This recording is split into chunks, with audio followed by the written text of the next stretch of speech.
क्या corona virus के लिए चाइना पर मुकदमा चलाया जा सकता है?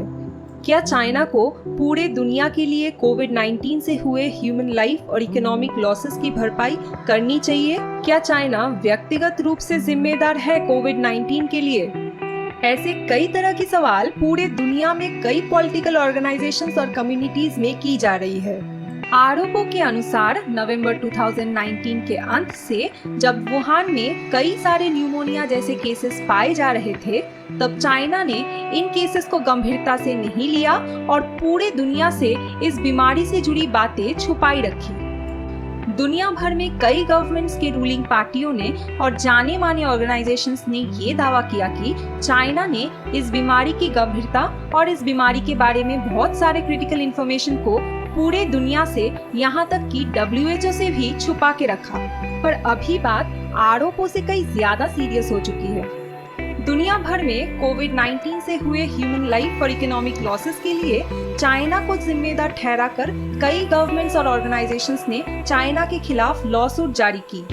यूएस में California, Florida, Nevada, Pennsylvania, Texas, Missouri जैसे स्टेट्स ने अपने सिटीजन्स और बिजनेसेस की तरफ से चाइना के against class action law suits जारी किया।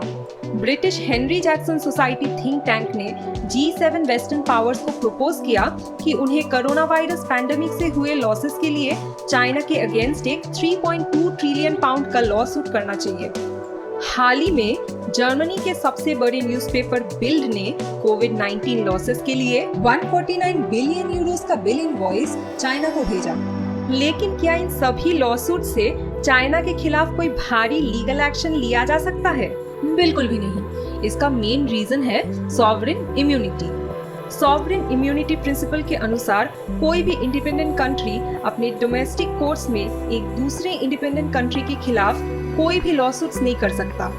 ऐसे किए गए सारे केसेस को जनरली बर्खास्त कर दिया जाता है और इसी सॉवरेन इम्यूनिटी के तहत चाइना के अगेंस्ट किए गए हर केस को डोमेस्टिक कोर्ट्स में रिजेक्ट किया जाएगा। पर मुंबई के लॉयर आशीष सुहानी ने चाइना के अगेंस्ट इंटरनेशनल क्रिमिनल कोर्ट में केस फाइल कर दिया है। दरअसल इंटरनेशनल क्रिमिनल कोर्ट में अंतर्राष्ट्रीय तौर पे genocide, crime against humanity, war crimes और क्राइम अगेंस्ट अग्रेशन के जैसे 4 तरह के केसेस फाइल किए जा सकते हैं। लेकिन इंटरनेशनल क्रिमिनल कोर्ट के 120 मेंबर्स में चाइना मौजूद नहीं है। पर फिर भी चाइनीज टेरिटरी के बाहर किए गए क्राइम्स के लिए चाइना के अगेंस्ट इंटरनेशनल क्रिमिनल कोर्ट में कार्यवाही चल सकती है। पर इसके लिए कोई ठोस सबूत देना जरूरी है जो ये निर्दिष्ट रूप से साबित करे कि चाइना ने जानबूझ के एक बायोलॉजिकल वेपन के रूप में कोरोना वायरस को पैदा किया या फिर ये वायरस वुहान वायरोलॉजी सेंटर से एक लैब एक्सीडेंट के बाद पूरे दुनिया भर में फैल गया। पर इंटरनेशनल लॉ एक्सपर्ट्स के अनुसार ये साबित करना बहुत मुश्किल है। ब्रीफ इनसाइट्स के साथ बने रहने के लिए शुक्रिया।